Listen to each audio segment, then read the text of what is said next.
Have you ever fantasized about moving abroad? What are the opportunities for new friends, for new interests, for getting away from everything? I've moved country twice now. Here's my honest experience of what it's like to move country in search of yourself and whether it's actually possible to reinvent yourself. I grew up with the idea of living abroad quite solidly embedded in my possibility. And that's because both of my parents lived in Australia in the 1970s. My grandma was from Australia. So there was always part of me that was curious.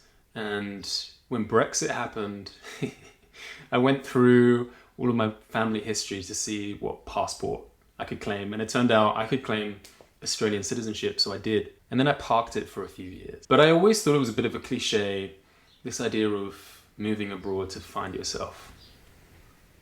It seemed very Eat, Pray, Love. And although I love that book and the film, I didn't want to be a cliche. But as with the best things in life, it kind of happened accidentally. I had been running a business for about 9 months, and then I decided to close it down. And after I did, I realized I had no backup plan. Starting a business was my dream. What was there left now? I realized I had no clue. I'd done a ton of journaling. I'd done courses, but I didn't know what my passion was. I didn't know how to spend my life, even though I knew deep down that there was something that I wanted to be born. So I decided that I would change the scenery, because sometimes just changing your environment can help produce new ideas. It stimulates new connections. So I booked a flight to Australia, a one-way ticket. And this was during COVID, and things were very precarious. And before I knew it, Australia had closed its borders, and that option was gone. So I actually ended up going to Nepal. I decided to do some traveling and to do a bit of volunteering. And I spent a few months there. I had time to slow down, to experience a different culture, to be completely switched off from the internet, from social media. And I went to a 10-day silent meditation retreat called Vipassana. And I felt very connected to myself in new and profound ways. And then I left the retreat, and I thought to myself, I could become a monk. And then very quickly I thought, that's a terrible idea. I know that what I need isn't more solitude. It isn't going in, it's going out. It's facing my fears around social anxiety, around my place in the world. So I went to a hotel on top of a mountain, and I was there for a few days. And I was frustrated as hell because I didn't know what to do next. And I ended up talking it through. I started doing this thing, which is essentially just to record your thoughts as you're speaking them out. Almost as if you're talking to someone, rather than journaling. And for me, the ideas, the thoughts, they came through so much more clearly. And as I was starting to talk things through, I started to unknot myself and realize Australia was where I was meant to go next. And I would go there for at least a year, and I would experience new things. And just by the very nature of trying something different, I would find out who it is that I am, what it is that I'm meant to be doing with my life. And so that's what I did. I booked a flight to Australia. And my mum had always said something very interesting growing up, which is that when you move to a new place, you get the chance to be whoever it is that you want to be. Which is a very appealing prospect, because for a lot of my life, I didn't like who I was. I will say categorically, that is a myth. The reason I say that is because we are not just a collection of ideas about who we are. It's not as if we can suddenly create some new ideas and beliefs. We really are the accumulation of experiences and of habit. And habits are very hard to break. Now, One thing about habit is that actually, if you want to change one, changing your environment is the perfect place to do it. So if you are a smoker, for example, if you want to give up smoking, the best time to do that is when you move house. Because you've lost all of these triggers, all of these things that used to provoke you in a certain way. It's much easier to build new habits in a new environment. That is true. But you carry your baggage with you. You don't leave it at the airport. So I was given a fresh slate. I moved to Melbourne and I joined a startup. And I'd done a few things that were quite helpful actually in establishing a new version of myself. One of them was growing this hair. And I had a feeling that growing my hair would be important for me when I started doing that. It felt like it would mark a transition, and actually I believe that's true. For me, it was a visual representation of change. And you can change yourself through your expression. If you want to identify as someone else, well, you can start with the visual representation. Let's say you want to become someone who feels more confident and respected. Maybe you'd want to dress in, I don't know, chinos and smart casual wear. I'm not sure. But if you wanted to be more artistic, you could wear artistic clothes. And that is helpful. You are starting to shape yourself by the visual cues, and you can do that with your home environment too.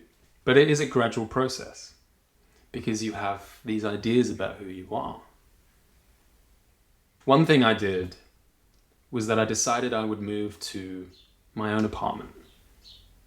I had always been someone who had lived in shared housing, and I loved it. But you do end up being influenced by the people around you, even in the smallest ways. For example, coming home from work, the TV's on in the front room, everyone is gathered around it. What do? Probably going to spend your time in front of the TV as well. I wanted to know what I was like completely by myself. How would I spend my time? Who was I away from the influence of other people and their interests? And that was very powerful for me. I had this new space that I could create in my image, and I could spend my time and energy on the things that I wanted to. And so I did. I ended up joining a million different activities. I remember I did improv, I joined a writing class, I went to poetry nights, I started doing a lot of spiritual practices, breath work, meditation groups. Honestly, the list was long, but I was just pursuing whatever it was that I was curious about. But I still had a lot of the social anxiety that I'd had before. I was very self-conscious. I always had been since I was a teenager. And that's not easy to shake off. I remember walking around Fitzroy, which is where I was living, and I just noticed how self-conscious I felt in the clothes I was wearing, in the way that I was walking. But the beauty of it was I was in such a strange area. Very bohemian, maybe pretentious, but everyone was wearing whatever it is they wanted to wear. And in fact, that's quite true of Melbourne in general. Like, everyone is very grounded, very relaxed and accepting. And I felt that. And suddenly this weight fell away from me. And I would experiment with it.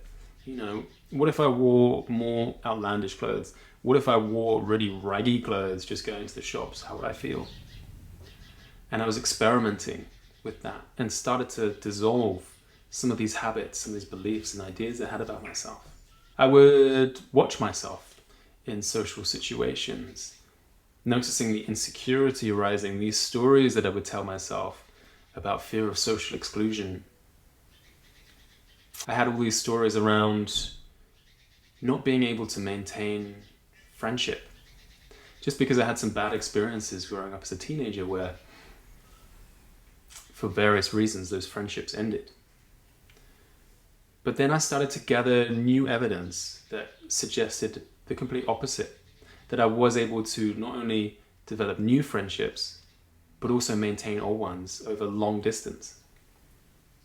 So the whole experience really was about collecting new evidence to support new beliefs. And it is very helpful to be in a new environment to do that. Because you break a lot of the habits that are just based on your environmental cues, your friendships. But moving abroad does not mean you can suddenly become someone else. It does not mean you lose all of the insecurities, all of the anxieties, all of the problems you had in your last home. You carry them with you, but you have the benefit of a mirror to shine a light on them. You have the opportunity to construct new beliefs, to do things differently, to experiment. It was almost like a laboratory that I could really choose to experiment with different parts of myself and see how I responded. Find out around what sort of people did I feel comfortable? Doing what activities? What did I naturally gravitate towards without the influence of everything else in my life? I saw moving abroad as a spiritual practice. It was all about my personal growth, and it was hard work, and it was about stepping into my fears. It was about having honest and difficult conversations, receiving mentorship and coaching and help through a lot of these processes, and surrendering, not knowing, being comfortable in the ambiguity. And the very early stages, there is a lot of ambiguity. When the reality sets in that you have uprooted your entire life, and there I was, I didn't know anyone in Melbourne. The weight of that can be huge and overwhelming and way too stimulating. And I had the same experience recently, moving to New Zealand. I felt that I was comfortable and I knew now how to move and how to establish myself. But you take a lot of things for granted. And without the foundations of your friends, your family, your routine, it can be very destabilizing. And so it's important to be able to be comfortable in ambiguity, in uncertainty, and to allow that process to unfold. Here in New Zealand, it took months. Really did. And I realized it's because although I had solid personal practices now, meditating every day, I had strong connections with friends and family that I was reaching out to, I had mentorship, I had the nature around me, which I knew was very supportive. I had not factored on how important community was to me. That it's not just about having friendship, it's about being part of community. And it was only when I started to reach out and find that here in New Zealand that I felt grounded and settled and my nervous system was able to relax. So you do learn a lot about what's important to you in your life. But there are sacrifices. In order to have one thing, you can't have another. And you have to let go of a lot of beautiful friendships that you've built up over the years. They start to fade away, some of them. Other ones become stronger that were unexpected.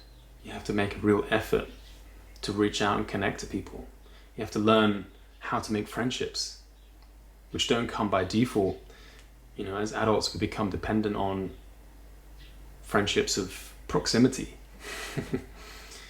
So everything becomes a little bit more intentional. So in this journey, did I discover myself by moving abroad? No. I created myself. I had clear intentions about what it is that I wanted. I had new beliefs about myself that I started to provide evidence to support. I don't believe that you find yourself. I really do think that you create yourself. And we can be unintentional about it. We can look around us and feel as if everything is just the way it is. It's all by accident, all by chance. We can blame others for the way it is. We cannot take responsibility. Or you can recognize that you have created the life you see in the choices you make, in the thoughts you follow through with, in your habits. So you don't need to move abroad for that. You can stay right where you are. But you have to make the decision to start living intentionally, and then let the rest unfold. I hope that was interesting and of some use for you. If so, please like, please follow, please share.